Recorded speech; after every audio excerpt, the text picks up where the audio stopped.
大家好啊！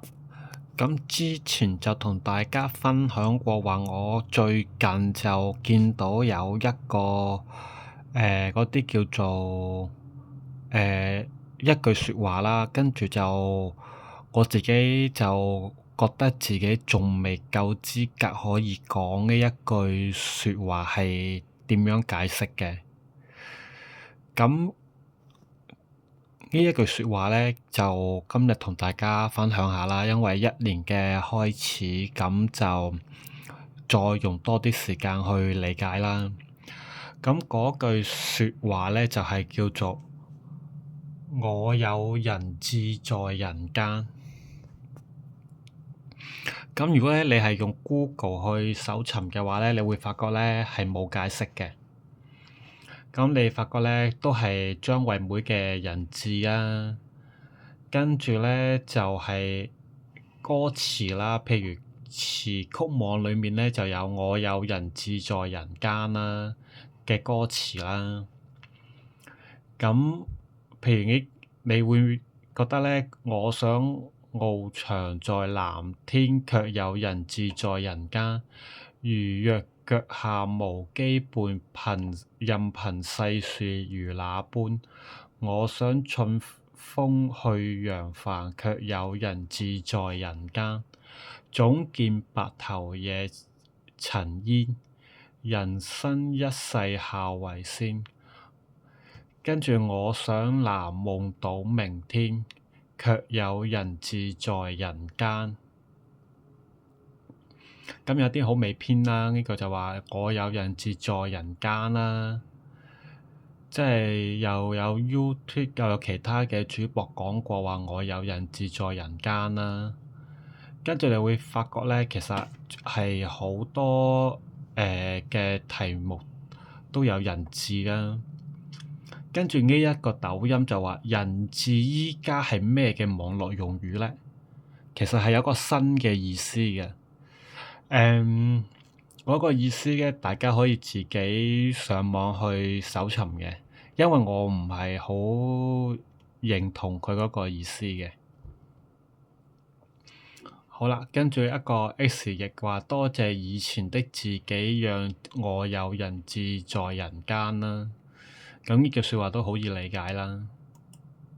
好啦，跟住咧，當我係用百度嗰個嚟搜尋嘅時候咧，你又會發覺咧，佢哋又有另類嘅解釋嘅喎。咁百度呢個解釋咧，我又覺得係比較好啲嘅。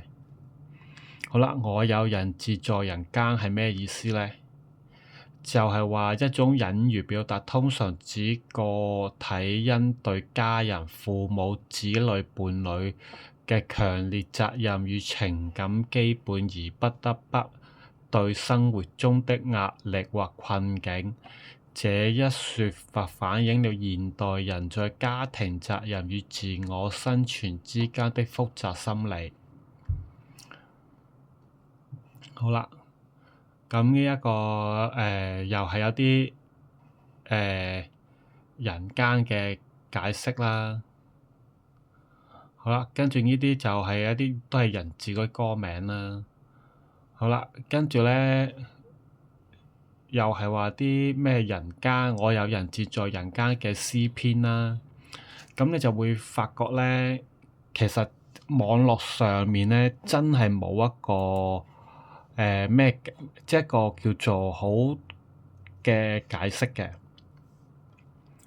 咁我依家咧就一睇呢句説話啦，咁我即時就有4種感覺啦。嗱，第一種感覺就係好似百度咁樣講，我有人志在人間喎。譬如我要供養父母仔女嘅話，咁我咪必定要同呢一個社會妥協咯。咁係咪第一種啊？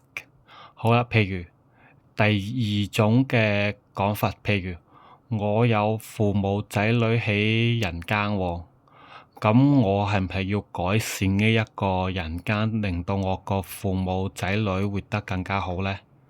第一個係不變，即係叫做，即係兩個意思係完全相反嘅喎。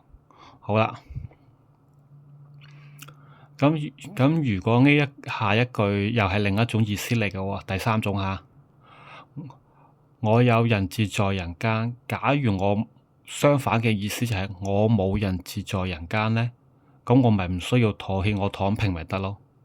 好啦，第四種，假如我沒有人質在人間嘅話咧，喂，你冇嘢威脅得到我嘅喎，我就係叫做無欲則剛嘅喎。嗱，四種唔同嘅意思，一句説話帶出四種唔同嘅意思。好啦，咁即係譬如我有人質在人間嘅第一種意思，譬如為父母仔女妥協嘅，咁佢就覺得，喂，咁你嗰啲冇父母仔女嘅無欲則剛嘅，就應該去為我去爭取啲福利啦。佢係咁樣諗嘅喎。咁有一啲叫做躺平噶嘛，咁有啲就係話我都冇人做，我咪躺平咯。點解要為你去爭取咧？即係呢啲即係四個唔同嘅方向，但係大家唔好以為係殊途同歸啊！其實係完全咧係可以人生不相，即係唔會有相交點嘅，係可以好似平行時空咁嘅係。咁依家最基本嘅就係有四個解釋，四個諗法啦。我有人質在人間啦。咁其實止唔止呢四個嘅講法咧，就梗係唔止㗎啦。其實我自己仲有一個諗法嘅，但嗰個諗法咧就叫做點講咧？叫做有啲問題嘅，因為自己都覺得好似矛盾嘅。譬如你諗到一個叫做第一個，譬如話我有人質在人間，我即時得出嘅話咧，就係話叫做妥協啦。咁我有人質在人間，我要為佢哋好嘅話，咁我咪要去改善呢個人間咯。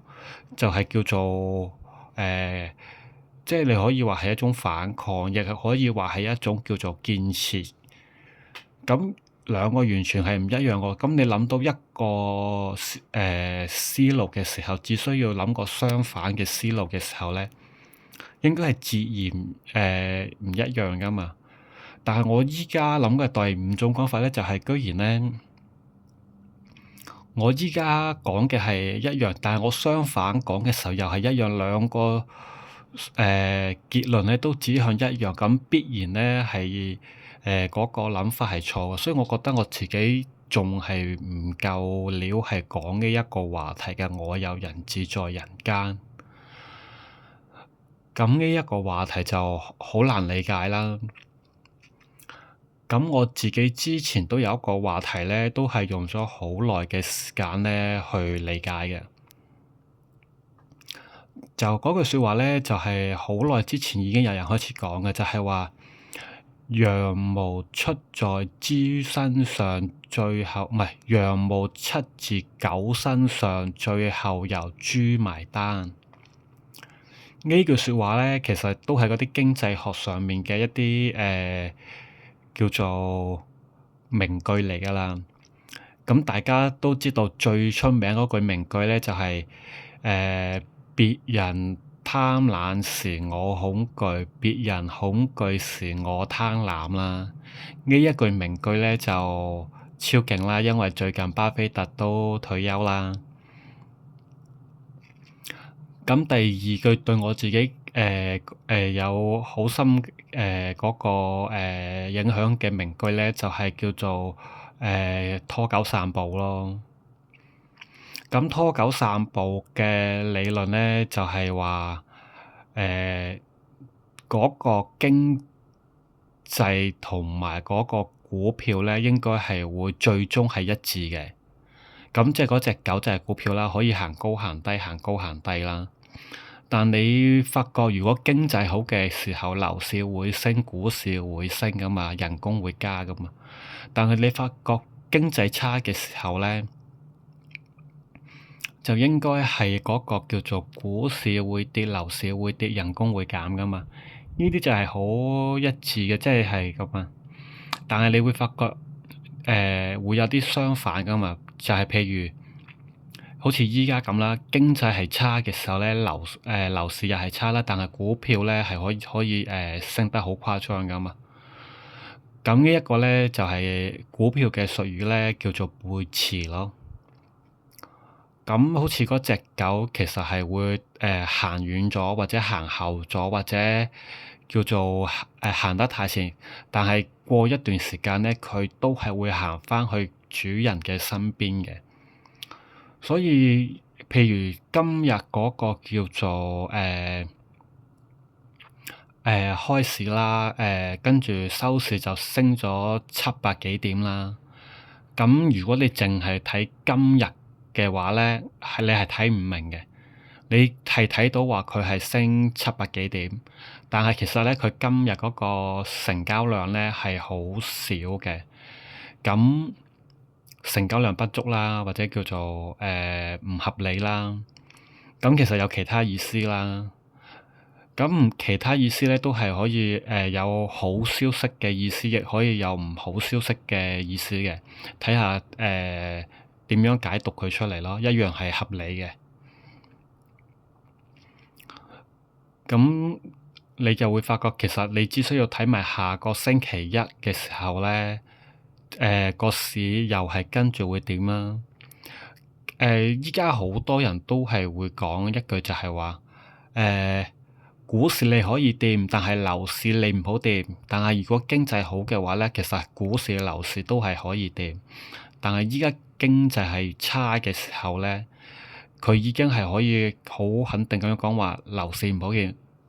但係當然啦，有啲人依然係話樓市咧可能會升7、8成嘅。咁有啲人就會話樓市係一樣係可以掂，股市一樣可以掂。經濟咧，佢都係話唔睇好嘅。咁其實佢講嘅嘢咧，都係有啲都唔叫矛盾嘅，都係叫做即係我講咗啦，一件事起碼最起碼都有4種情況噶嘛。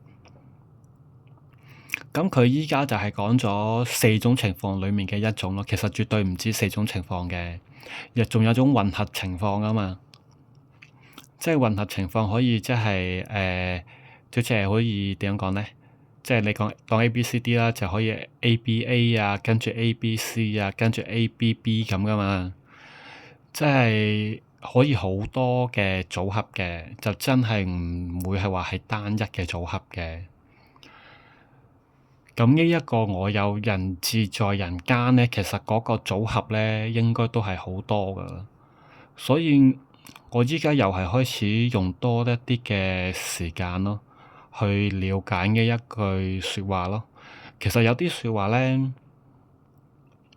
今日睇咧有一個意思，過1-2年睇咧又係一個意思。正如我之前講嘅嗰個叫做羊毛出住狗身上，最後由豬嚟埋單。呢句説話我自己都用咗5年時間去諗啊，係啊，都係叫做諗得明咯。之後將好多嘅想法咧，跟住可以一致翻理解到咯。到呢句説話嘅時候咧，我又覺得都係要用一段好長嘅時間去理解嘅呢句。係啦，咁希望大家都對呢一句嘅理解可以點講咧？有啲叫做深入嘅了解啊！呢句説話真係好有意思嘅。咁今晚嘅分享就到呢一度啦。